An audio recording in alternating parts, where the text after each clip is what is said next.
Bulletin में कहेंगे खुशामदीद। सबसे पहले बड़ी खबर से आपको आगाह करें, पाक फौज के 12 मेजर जनरल्स को लेफ्टिनेंट जनरल के ओहदों पर तरक्की दे दी गई है। ISPR के मुताबिक लेफ्टिनेंट जनरल के ओहदों पर तरक्की पाने वालों में major general Inam Haider Malik, major general Faiyaz Hussain Shah, Numan Zakaria और जफर इकबाल शामिल हैं। मेजर जनरल एमन बिलाल सफदर, एहसन गुलरेज, सैयद आमिर रजा, मोहम्मद मुनीर अफसर, मेजर जनरल बाबर इफ्तिखार, यूसुफ जमाल और मेजर जनरल काशिफ नज़ीर भी लेफ्टिनेंट जनरल बन गए। तो पाक फौज में बड़े पैमाने पर तरक्कियां हुई हैं। पाक फौज के 12 मेजर जनरल्स की लेफ्टिनेंट जनरल के ओहदों पर तरक्की हुई है। लेफ्टिनेंट जनरल बनने वालों में major general Inam Haider, major general Fayaz Hussain शामिल हैं। मेजर जनरल नुमान ज़िक्रिया, जफर इकबाल, एमन बिलाल सफदर और मेजर जनरल बाबर इफ्तिखार की भी तरक्की हुई है। इसके अलावा आपको बताएं कि major general Inam Haider Malik, major general Fayaz Hussain Shah, Numan Zakria, Zafar Iqbal, major general Aiman Bilal Safdar, Ehsan Gulrez, Syed Aamir रजा, मोहम्मद मुनीर अफसर, मेजर जनरल बाबर इफ्तिखार, यूसुफ जमाल और मेजर जनरल काशिफ नज़ीर भी लेफ्टिनेंट जनरल बन गए हैं। DG ISPR lieutenant general Babar Iftikhar ने नहायत मुश्किल हालात में जिम्मेदारी संभाली। लेफ्टिनेंट जनरल बाबर इफ्तिखार ने 6 लांसर्स में कमीशन हासिल किया। कमांड एंड स्टाफ कॉलेज से ग्रेजुएशन किया। लेफ्टिनेंट जनरल बाबर इफ्तिखार ने उर्दन से फॉरेन स्टाफ कोर्स कर रखा है। वो NDC में इंस्ट्रक्टर की जिम्मेदारी भी निभा चुके हैं। ऑपरेशन ज़र्ब अज़ब के दौरान मीर अली में ब्रिगेड की कमांड भी की। लेफ्टिनेंट जनरल बाबर इफ्तिखार ने कोरोना वबा, सैलाबी सूरत हाल और टिड्डी दल के हमलों जैसे बड़े चैलेंजेस में काम किया। और अभी आपको बताएं कि FIA ने साबिक वज़ीर आज़म इमरान खान समेत 11 मुल्ज़िमान पर ममनुआ फंडिंग केस में मुकदमा दर्ज कर लिया है। मुल्ज़िमान ने फॉरेन एक्सचेंज एक्ट की खिलाफ वर्जी की और वो निजी बैंक अकाउंट के बेनिफिशरी हैं। तफसीलात समा के हेड ऑफ इन्वेस्टिगेशन जाहिद गशकोरी की रिपोर्ट में देखिए। FIA ने ममनुआ एक्सचेंज एक्ट की खिलाफ वर्जी पर इमरान खान समेत 11 मुल्ज़िमान के खिलाफ मुकदमा दर्ज कर लिया। FIR में सरदार अजहर तारिक, सैफुल्लाह नियाज़ी, सैयद यूनुस, आमिर कियानी, तारिक शफीक को भी नामजद किया गया है। 6 अक्टूबर को दर्ज किए गए मुकदमे में साजिश जालसाजी की दफात भी शामिल की गई हैं। मुकदमे में मौक़िफ़ अपनाया गया कि नया पाकिस्तान के नाम पर निजी बैंक में अकाउंट खोला गया जिसमें मुल्ज़िमान बेनिफिशरी हैं। गैर कानूनी अकाउंट ऑपरेट करने की इजाज़त देने पर निजी बैंक मैनेजर के खिलाफ भी मुकदमा दर्ज किया गया है। FIR के मतन में कहा गया, अबराज ग्रुप कंपनी ने तहरीक इंसाफ के अकाउंट में $21 लाख भेजे, जिस पर तहरीक इंसाफ ने इलेक्शन कमीशन में आरिफ नकवी का बयान हल्फी भी जमा कराया जो झूठा और जाली है। वुडन क्रिकेट क्लब से भी तहरीक इंसाफ को 2 मजीद अकाउंट में रकम वसूल हुई। निजी बैंक के सरबराह ने इस मुश्तबा गैर कानूनी ट्रांजेक्शन में मदद की जो फॉरेन एक्सचेंज एक्ट की खिलाफ वर्जी और नाकाबिल जमानत जुर्म है, जिस पर मुल्ज़िमान को 7 साल तक कैद की सजा हो सकती है। दूसरों की ऑडियो पर वावेला करने वाले खान साहब अपनी लीक्स पर भड़क उठे। उनका कहना है कि गंदी गंदी वीडियो बनाकर मुझे और मेरी पार्टी को बदनाम करने की कोशिश की जा रही है। हम पर झूठे मुकदमे हो रहे हैं। क्या मैं मुल्क दुश्मन हूँ? चेयरमैन PTI ने ऑडियो लीक्स पर अदालत जाने का भी ऐलान किया। ये सारे जमा होके हर किस्म की कोशिश कर रहे हैं कि किसी ना किसी तरह ये मुझे और मेरी पार्टी को किसी तरह पब्लिक की नजर में गंदा करें। और वो क्या कर रहे हैं? गंदी गंदी वीडियो तैयार कर रहे हैं। घर में बैठ के नई टेक्नोलॉजी के जरिए गंदी वीडियोस और फिर टेप्स दिखा रहे हैं, ऑडियो टेप्स। मैं अदालत में जा रहा हूं कि प्राइम मिनिस्टर ऑफिस और उसके घर की जो सिक्योर लाइन थी, किसने उसकी टेप की और फिर लीक कैसे हुई? किसने की? चले, अगर आप सर्वेलेंस भी करना चाहते हैं प्राइम मिनिस्टर की कॉल्स की, करें, लेकिन उनको लीक करना ये जुर्म है। क्या मैं कोई दुश्मन हूं मुल्क का? 4 साल से मुझे कौम जानती है। मुझे दुश्मनों की तरह और मेरे लोगों को केसेस झूठे FIR हर रोज कट रही है। मैं चैलेंज करता हूं, जो भी आप करेंगे आप नहीं रोक सकते इस सलाब को। वफाकी काबीना ने वजारत दाखिला के 41 करोड़ रुपए फंड्स की समरी मंजूर कर ली। ये रकम PTI के मुमकिना लॉन्ग मार्च और धरने में अमन व अमान बरकरार रखने पर खर्च होगी। इमरान खान से कैसे निपटा जाएगा, इस हवाले से काबीना को मुख्तलिफ तरीक़ों पर आगाही भी दे दी गई है। वज़ीर आज़म शहबाज शरीफ की ज़ेर सदारत काबीना इजलास में वज़ीर दाखिला के वारंट गिरफ्तारी जारी होने की मजम्मत की गई। राना सनाउल्लाह के मुताबिक एंटी करप्शन पंजाब ने गलत रिकॉर्ड पेश करके वारंट हासिल किए। इजलास में साइफर गुमशुदगी और मुबैना ऑडियो लीक्स से मुतालिक जारी तहकीकात और सियासी उमूर का जायजा भी लिया गया। वज़ीर आज़म ने इत्तेहादी जमातों के वज़रा से आइंदा के सियासी लाए अमल पर मुशावरत की। लाहौर हाईकोर्ट ने रावी अर्बन डेवलपमेंट अथॉरिटी को मजीद जमीन घेरने से रोक दिया। अदालत का कहना है कि सुप्रीम कोर्ट के 31 जनवरी के हुक्म की कोई खिलाफ वर्जी ना की जाए। रूडा प्रोजेक्ट के मुतासरीन ने माहौल और किसान दुश्मन मंसूबा खत्म करने का मुतालबा कर दिया है। लाहौर से रिपोर्ट कर रहे हैं आसिम नसीर।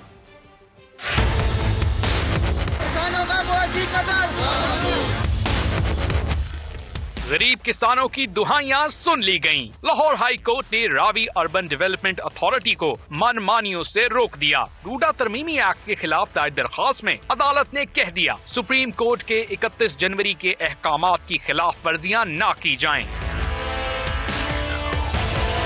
दरख्वास्त गुजारों का मौक़िफ़ है कि अदालत उज़्मा ने रूडा को मजीद जमीन एक्वायर करने से रोक रखा है, लेकिन रूडा एक्ट में तरमीम का सहारा लेकर गैर कानूनी कार्रवाइयां कर रही है।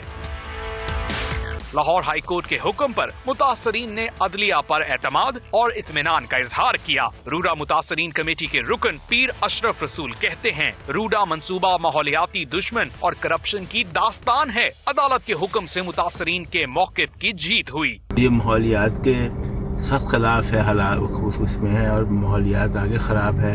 लाहौर का शहूबरे का उस माहौल को और ये तबाह करना चाहते हैं। मुतासरीन ने इल्जाम लगाया कि पंजाब हुकूमत और रूडा इमरान खान की करप्शन में सहूलतकारी कर रहे हैं। मुतालबा किया कि माहौलियाती तबाही और किसान दुश्मन मंसूबे को बंद होना चाहिए। जस्टिस शाहिद करीम साहब ने ये हुक्म दिया है कि जो 3 बाई लॉज पंजाब असेंबली में रूडा ने जो पास करवाए हैं उनको कलअदम करार दिया है और उनके खिलाफ स्टे दे दिया है और कहा है कि सुप्रीम कोर्ट का 31/1/2022 के सुप्रीम कोर्ट के हुक्म पर जो अमल दरामद किया जाए। रूडा मुतासरीन कमेटी ने लाहौर और शेखुपुरा में किसानों और दीगर मुतासरीन पर कायम गलत मुकदमात के खात्मे का मुतालबा भी किया। कैमरा टीम और साथी रिपोर्टर अरशद अली के साथ आसिम नसीर, समा, लाहौर।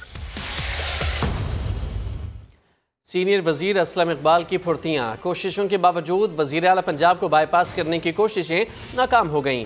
LDA का इजलास बुलाकर लाहौर का मास्टर प्लान मंजूर करने की कोशिशें कामयाब न हो सकीं। LDA ने रूडा जैसे मुतनाज़े मंसूबे को नए मास्टर प्लान 2050 में शामिल कर लिया।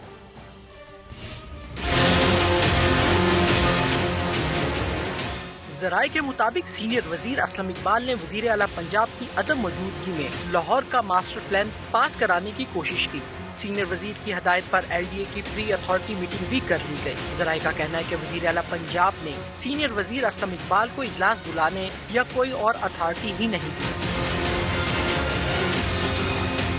दूसरी तरफ LDA ने मुतनाज़ा मंसूबा रोडा को नए मास्टर प्लान 2050 में शामिल कर दिया। LDA कवानीन के मुताबिक रिहायशी या कमर्शियल मंसूबा ग्रीन लैंड पर नहीं बन सकता। ग्रीन लैंड पर मंसूबा बनने से आवाम की मुश्किलात में मजीद इजाफा हो जाएगा। साथ ही रिपोर्टर अब्बास नकवी के साथ गजाफी बर्ड, समा, लाहौर। साबिक वजीर आज़म इमरान खान का एक और यू टर्न। PTI सरकार ग्रीन एरिया बचाते बचाते खुद ग्रीन एरिया खा गई। ज़राए के मुताबिक पंजाब में PTI हुकूमत ने 2050 के मुजवज़ा मास्टर प्लान में लाहौर के इर्द गिर्द ग्रीन एरिया ख़त्म कर दिया है और रिहायशी मकासद के लिए लाहौर के तमाम नवाही इलाके को ब्राउन कर दिया है। वाज़ेह रहे कि साबिक वजीर आज़म इमरान खान ने अपने दौरे हुकूमत में पूरे मुल्क में ग्रीन एरिया बनाने के लिए बिलियन ट्री मुहिम भी चलाई थी, लेकिन पंजाब में PTI सरकार इस हवाले से यू टर्न ले चुकी है। साबिक वज़ीर आज़म इमरान खान का एक और यू टर्न। PTI सरकार ग्रीन एरिया बचाते बचाते खुद ग्रीन एरिया खा गई। ज़राए के मुताबिक पंजाब में PTI हुकूमत ने 2050 के मुजवज़ा मास्टर प्लान में लाहौर के इर्द गिर्द ग्रीन एरिया ख़त्म कर दिया और रिहायशी मकासद के लिए लाहौर के तमाम नवाही इलाके को ब्राउन कर दिया गया है। वाज़ेह रहे कि साबिक वज़ीर आज़म इमरान खान ने अपने दौरे हुकूमत में पूरे मुल्क में ग्रीन एरिया बनाने के लिए बिलियन ट्री मुहिम भी चलाई थी, लेकिन पंजाब में PTI सरकार इस हवाले से यू टर्न ले चुकी है।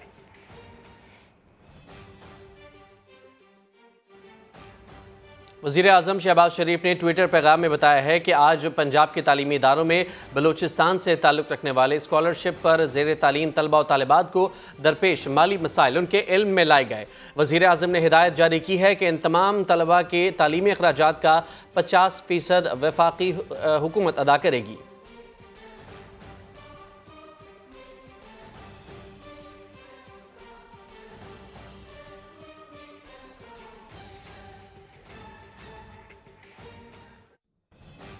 पंजाब हुकूमत ने गवर्नमेंट कॉलेज यूनिवर्सिटी में इमरान खान का जलसा करवाने वाले vice chancellor doctor Asghar Zaidi को नवाजने का फैसला कर लिया। उन्हें मुल्क की सबसे बड़ी जामिया का वीसी तैनात किया जाएगा। लाहौर से रिपोर्ट कर रहे हैं दानियाल उमर। वाइस चांसलर लगना है तो यूनिवर्सिटी में इमरान खान का जलसा करवाओ, खूब खुशामद करो। हमारे कायद जो हैं इमरान खान, उनसे बात सुन सके। इमरान खान को तुलबा में नफरत फैलाने की मुकम्मल आजादी दो, फिर जहां दिल करे वहां वाइस चांसलर लग जाओ। वीसी गवर्नमेंट कॉलेज यूनिवर्सिटी को पाकिस्तान की सबसे बड़ी यूनिवर्सिटी का वाइस चांसलर लगाने का फैसला। डॉक्टर असगर जैदी को पंजाब यूनिवर्सिटी के वीसी का इजाफी चार्ज दिया जाएगा। वजीर आला पंजाब, चीफ सेक्रेटरी और सेक्रेटरी हायर एजुकेशन ने समरी पर दस्तखत कर दिए। कानून के मुताबिक प्रो वाइस चांसलर की मौजूदगी में किसी और को वाइस चांसलर का इजाफी चार्ज नहीं दिया जा सकता। जराये के मुताबिक डॉक्टर असगर जैदी की तैनाती के लिए प्रो वाइस चांसलर की तैनाती भी रोक ली गई है। महकमा तालीम के जराये के मुताबिक पंजाब यूनिवर्सिटी के कायम मुकाम वीसी के ओहदे की मियाद मुकम्मल होने पर डॉक्टर असगर जैदी की तैनाती का नोटिफिकेशन जारी किया जाएगा। दानियाल उमर, समा, लाहौर। मरियम औरंगजेब इस वक्त मीडिया से गुफ्तगू कर रही हैं, बराह रास्त देखिए। ना कोई सबूत पेश किया, ना किसी किस्म का एविडेंस दिया कि कोई ऐसा अकाउंट के अंदर फॉरेन फंडिंग आई है जिसके ज़रिए हम ये किए। लेकिन एक बयानिया बनाना है, एक साइमल्टेनियस बयानिया बनाना है कि अगर मुझे कोई झूठा कह रहा है, मुझे कोई चोर कह रहा है, मुझे कोई करप्ट कह रहा है, मुझे कोई मुनाफिक कह रहा है, मुझे कोई साजिशी कह रहा है, तो मैं भी उसके साथ साथ एक ऐसा झूठा बयानिया बनाऊं और उसको बुनूं कि वो इतना झूठ बोल के बनाऊं कि वो सच लगने लग जाए। इनसे चोरी की बात पूछो तो दूसरों के ऊपर चोरी का इल्ज़ाम लगाने लग जाते हैं। और भाई एक बात बड़ी वाज़िया तौर पर मैं कहना चाहती हूँ कि 4 साल याद माजी अजाब है यारब, छीन ले मुझसे हाफजा मेरा। इमरान खान साहब का ये हाल है इस वक्त। 4 साल तुम मुल्क के वजीर आज़म हो रहे हो, FIA के DG को बाथरूम्स में बंद करते रहे हो प्राइम मिनिस्टर हाउस के। तैयबा गुल को जो अपनी वीडियो लेकर आई कि नैब का चेयरमैन मुझे हरासा कर रहा है, उनको वजीर आज़म हाउस के अंदर बंद करते रहे हो। 4 साल इख्तियारात इस्तेमाल करते रहे हैं। 4 साल पूरे एहतसाब की मशीनरी आपके पास रही, आपने रियासती ताकत को इस्तेमाल किया। तो आज क्या बताते हो कि मरियम नवाज शरीफ साहिबा या हसन नवाज शरीफ या हुसैन नवाज शरीफ या शहबाज शरीफ कहाँ रहते हैं, किधर हैं, कौन से फ्लैट हैं? अगर ये सारी बातें आपके पास मौजूद थीं तो क्यों अभी तक एवन फील्ड के अंदर नैब सबूत पेश नहीं कर सकी? अगर आपके पास दस्तावेज चोरी के एविडेंस मौजूद थे, सबूत मौजूद थे, तो 2 दफ़ा शहबाज शरीफ साहब को आपने गिरफ्तार किया, नैब की अकूबत खाने में रखा, कोट लखपत में रखा, हडियाला में रखा। आपने क्यों नहीं एविडेंस दिए और क्यों नहीं आपने उनको सजा दिलवाई? क्यों नहीं सबूत दिए पाकिस्तान की? अब आपका ख्याल है कि आप बोलें झूठ, बार बार बोलें, इल्ज़ाम लगाएं, बोहतान लगाएं और लोग सच समझ लें। ये तमाशा आपको क्यों आप ख़त्म नहीं करते? मतलब आप आज अवाम के दिमाग में ये सवाल होना चाहिए ना कि आज भी जलसों में खड़े होकर वो शख्स जिसने आइन शिकनी की, आइन तोड़ा, सुप्रीम कोर्ट के फैसले के मुताबिक वो आइन के ऊपर हल्फ ले रहा है, जो सुबह दोपहर शाम झूठ बोलता है, मुनाफकत करता है, इल्ज़ाम लगाता है, वो झूठ बोलकर दूसरों पर आज तक इल्ज़ाम लगा रहे हैं। अगर तुम्हारे पास सबूत थे, आज जो नवाज शरीफ का नाम लेते हो अपना कद बढ़ाने के लिए, अपनी सियासत को चमकाने के लिए, अपना झूठा बयानिया बनाने के लिए, शहबाज शरीफ, नवाज शरीफ, मरियम नवाज शरीफ इस तरह की बातें करते हैं, वो ऑडियोज़ चलाते हैं। तो ये ऑडियोज़ तो तुम पहले भी चलाते रहे हो, ये बातें तो आप पहले भी करते रहे हैं। तो जो झूठा फॉरेन फंडेड फितना है इस मुल्क के अंदर इस वक्त, मुनाफिक शख्स है, वो 4 साल इस इक़्तिदार पे काबिज़ रहा है। क्यों नहीं उस वक्त आपने ये तमाम चीज़ें और गिरफ्तारियां की हैं, इन्वेस्टिगेशंस की हैं, सजाए मौत की चक्कियों में रखा है, तो क्यों नहीं आपने साबित किए ये सारे इल्ज़ाम? फिर उसके बाद आज फरमा रहे थे कल से कि वज़ीर आज़म हाउस की ऑडियो लीक हो गई है, मैं अदालत जा रहा हूँ। किस बात पे अदालत जा रहे हैं आप? GIT तो बन गई है, आपने तो GIT में पेश होना है, क्योंकि आपने बैरूनी मुल्क, एक सदर ने कहा कि कोई बैरूनी मुल्क साजिश नहीं हुई। मैं इस बयानिए से अग्री नहीं करता। जनरल सेक्रेटरी पाकिस्तान तहरीक इंसाफ के रह चुके हैं, इमरान खान साहब के बड़े करीबी शख्सियत में से हैं, वो कह रहे हैं कोई मैं बैरून मुल्क साजिश नहीं हुई। ऑडियो जो आई है इमरान खान साहब की, उसमें वो खुद कह रहे हैं कि इसके साथ खेलना है। अगर बैरूनी मुल्क साजिश हो रही होती तो उसके साथ खेलने की क्या ज़रूरत थी? रखते आपका जो काम है, टेबल, कुर्सी, माइक्स, आवाम को बताते कि ये बैरूनी मुल्क साजिश 7 मार्च को हो गई मुल्क के साथ। 27 मार्च तक आपने उस साजिश के साथ खेल खेला। 28 मार्च के साथ आपने फॉरेन ऑफिस को इसमें इन्वॉल्व किया, मुल्की मफाद को दाव पर लगाया। उसके बाद ऑडियो लीक्स में आप कहते हैं इसके साथ खेल खेलना है, इसके साथ खेलना है। ये कोई मजाक है? उसके बाद आप कहते हैं कि मैं जा रहा हूँ, और फिर ये जो आप बात कर रहे हैं कि प्राइम मिनिस्टर हाउस जो है उसकी जो ऑडियो है वो लीक हो रही है, हम अदालत जा रहे हैं, तो ज़रा सुनाएं जी। एक शख्स, मैं उसके बाद दोनों शख्सियात का नाम आपसे पूछूंगी कि ये दोनों शख्स कौन है, लेकिन सुनाएं जी पहले शख्स।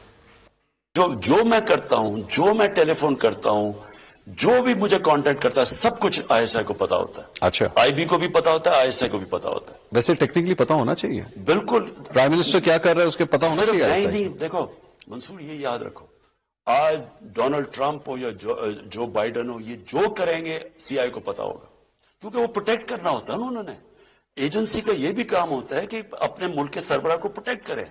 जो प्रोटेक्शन देंगे तो जाहिर है इंटेलिजेंस कौन क्या कह रहा है उनके मुतालिक, सो उनको सब कुछ पता होता है। टेलीफोन टैप, घर टैप, नौकरों को भी इन्होंने खरीदने की कोशिश की। अभी तो वो ऑडियो टेप निकल रही है कि प्राइम मिनिस्टर के ऑफिस में वो भी टैप हो रहा था। मैं अपनी एजेंसी से पूछता हूं कि क्या तुम्हारा ये काम रह गया है कि अपने ऊपर लोगों को जासूसी करो? क्या आपका ये काम रह गया है कि जोड़ तोड़ करो कि किसको अब लेके आना और किसको बुलाना है? क्या आपको कोई फिक्र मुल्क की है या नहीं है? अब ये आप अगर दोनों क्लिप्स देखें तो इंसान की अकल जो है वो दंग रह जाती है कि ये शख्स एक ही है जो अपने पहले इंटरव्यू में इस बात को पहला पाकिस्तान की 75 साल की तारीख में पहला वज़ीर आज़म है जो PM ऑफिस और PM की रिकॉर्डिंग को लेजिटिमाइज कर रहा है। कह रहा है बिल्कुल रिकॉर्डिंग होनी चाहिए, बिल्कुल जो वज़ीर आज़म हाउस या वज़ीर आज़म है उसकी रिकॉर्डिंग होनी चाहिए। ये प्रोटेक्शन के लिए होती है वज़ीर आज़म की, मतलब वो लेजिटिमाइज कर रहे हैं मुल्क का वज़ीर आज़म। उस वक़्त ये मुल्क के वज़ीर आज़म थे जो ख़ुद कह रहे हैं कि बिल्कुल रिकॉर्डिंग भी होनी चाहिए, ये रिकॉर्डिंग वज़ीर आज़म हाउस की भी होनी चाहिए, ये वज़ीर आज़म की भी होनी चाहिए, क्योंकि ये प्रोटेक्शन होती है वज़ीर आज़म की। वही शख्स जिसको पता चल गया कि उसकी ऑडियो लीक्स आने के बाद उसका जो बयानिया है बैरून मुल्क साजिश का वो दफन हो गया, जो ये कह रहा है और फिर ये कह रहा है कि ये तुम्हारा क्या काम है कि जोड़ो और तोड़ो। जोड़ तोड़ तो 5 MNAs कह रहे हैं आप क्या मैंने ख़रीद लिए हैं, हॉर्स ट्रेडिंग, और गलत है कि ठीक है बस करो, अवाम को चालें चलो, खेल खेलो। ये वो शख्स है जो अगर सियासत में किसी ने मंडी लगाई है तो वो इमरान खान साहब ने लगाई है। अगर सियासत को कारोबार बनाया, जिसका जो मरियम औरंगज़ेब नहीं कह रही या वो पाकिस्तान मुस्लिम लीग नून या कोalition गवर्नमेंट नहीं कह रही, वो इमरान खान साहब खुद कह रहे हैं कि मैंने 5 MNA ख़रीद लिए हैं, 5 का बंदोबस्त कर दो और चालें चलो, गलत है कि सही है इसकी फ़िक्र ना करो, साइफ़र के ऊपर खेल खेलो, इसको अपने लिए इस्तेमाल करो, इसके मिनट्स को तब्दील करो, इसको फैब्रिकेट करो, इसमें फोजरी करो, उसके बाद साइफ़र को लेकर फ़रार हो जाओ, उसकी कॉपी को। ये इमरान खान साहब कह रहे हैं।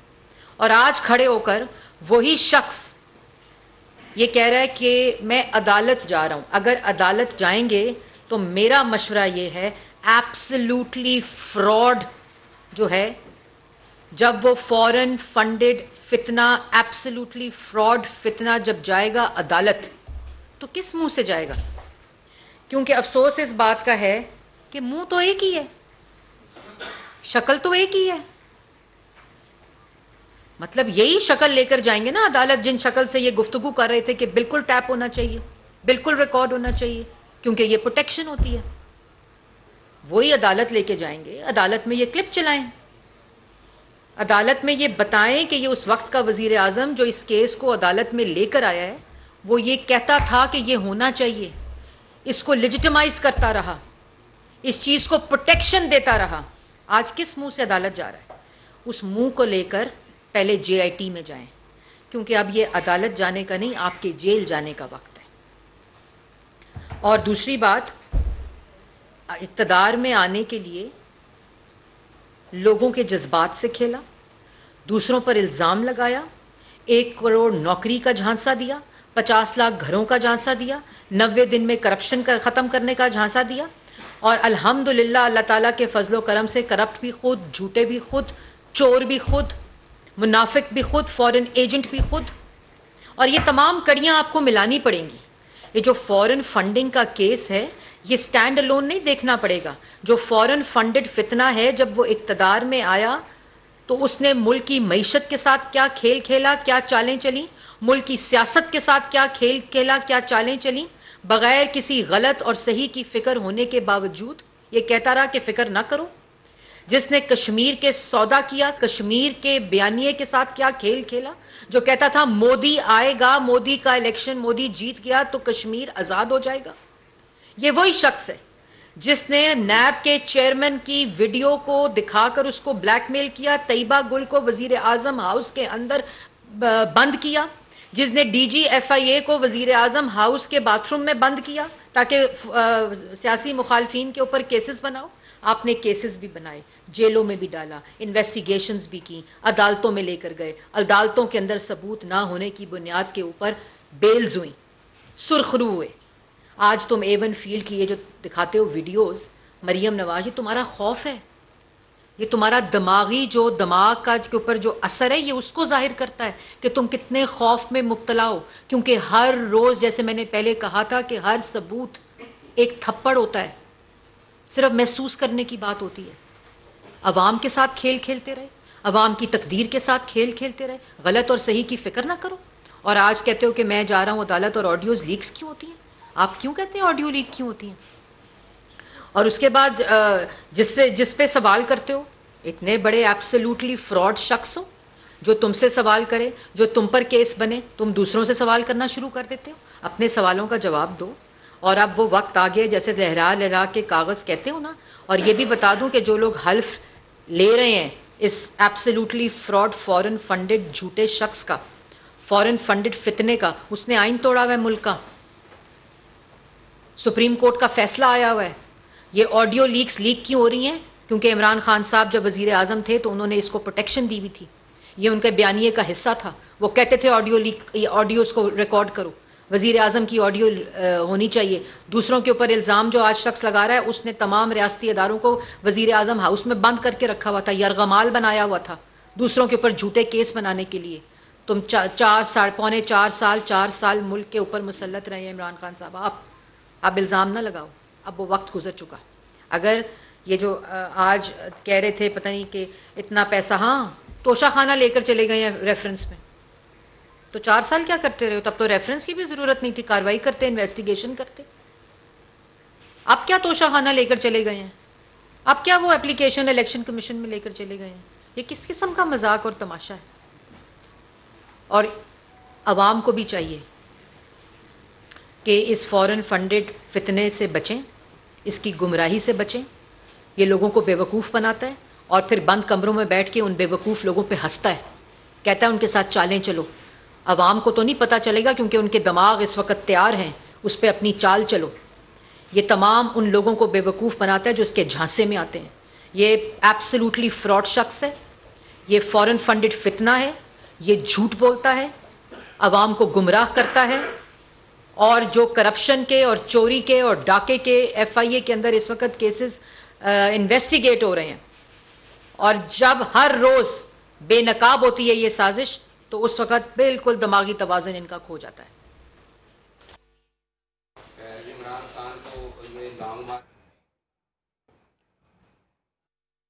इम्पॉर्टेंट बात प्रेस रिलीज जो हमने कैबिनेट मीटिंग में की है कि कितने करोड़ों का खर्चा आता है इस फॉरेन फंडेड फितने की, जो आवाम के ऊपर जिसके इम्पैक्ट्स हैं, सिक्योरिटी के ऊपर, सेफ्टी के ऊपर, आवाम की सेफ्टी और सिक्योरिटी को इंश्योर करने के लिए, इस्लामाबाद के लोगों को महफूज करने के लिए। पिछली दफ़ा भी 2014 का जो धरना है जिसके वाजबात आज तक मेरा ख्याल है लोगों को नहीं मिले थे, अब दोबारा से ये वो एक्सपेंस है जिससे जो स्कूलों पे लग सकते हैं, जो अस्पतालों पे लग सकते हैं, जो फ्लड्स पे लग सकते हैं, फ्लड विक्टिम्स पे लग सकते हैं, वो इस वक्त इस्तेमाल एब्सोल्युटली फ्रॉड, फितने की, झूठे की वजह से वो ये धरने की मैनेजमेंट में लगेंगे, लॉन्ग मार्च की।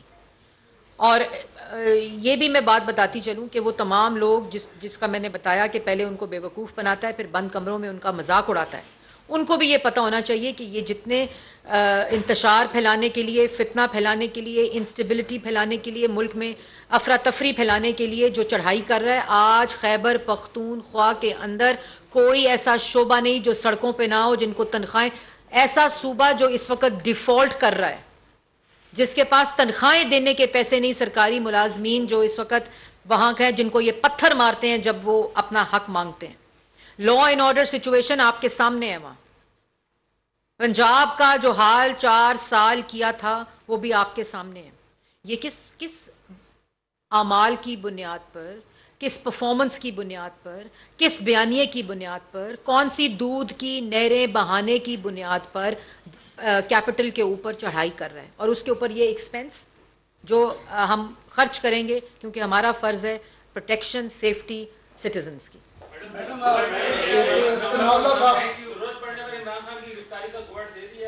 देखिए, पहले आपको बता दी है ये बात कि अगर कोई सियासी इंतकाम मकसद होता तो 13 अप्रैल को इमरान खान गिरफ्तार होता, क्योंकि उन्होंने ऐसे लोगों को गिरफ्तार किया था बगैर इन्वेस्टिगेशन के, बगैर केसेस के, सियासी इंतकाम की वजह से। इसी तरह ये जो केसेस हैं ये 4-5 महीने की इन्वेस्टिगेशन है, इलेक्शन कमीशन का फैसला है, फॉरेन फंडेड है, फॉरेन फंडिंग है। इसकी पूरी इन्वेस्टिगेशन के बाद ये तमाम इकदाम कानून के मुताबिक उठाए जा रहे हैं और कानून के मुताबिक इंशाल्लाह उठाए जाएंगे।